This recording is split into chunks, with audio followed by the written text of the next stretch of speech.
We Muslims should not and then support saying that Jeremy against how Corbyn some because he is religious texts from pro-LGBT. Christianity and Islam are traditionally interpreted on this subject.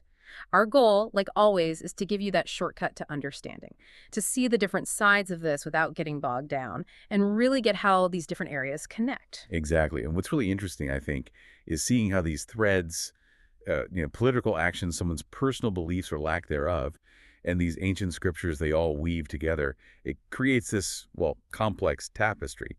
So this deep dive will lay out these different perspectives, the details, all straight from the sources we've looked at. It's about connecting the dots, seeing that bigger picture. We're definitely not taking sides here, just presenting the information as it's found and understood in different ways. Right.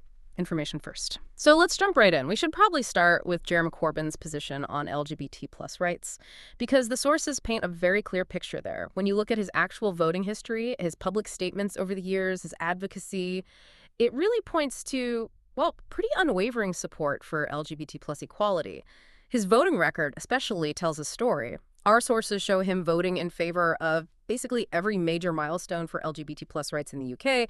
We're talking equal age of consent, civil partnerships, the Equality Act protections, gender recognition reforms, and same-sex marriage, too.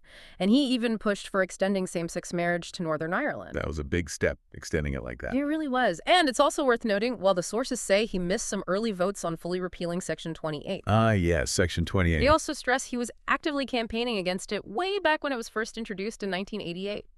Which, for anyone who doesn't remember, was that law stopping schools and councils from promoting homosexuality. Hugely damaging. A really chilling effect, yes. Yeah. So his opposition back then, plus supporting the later repeals, it does show a long-term thing. Definitely. A long-term commitment. And it wasn't just voting, was it?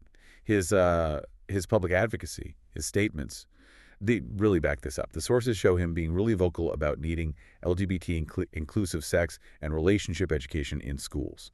He kept saying it needed to cover, both same-sex and heterosexual relationships. Yeah. Properly inclusive. Right. Comprehensive. And beyond that, he actually called for putting LGBT history into the main school curriculum.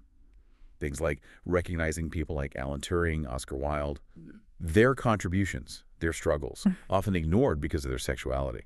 He even talked about maybe formalizing LGBT History Month or just making it part of core lessons so it wasn't just, an optional extra. Integrating it properly. Yes.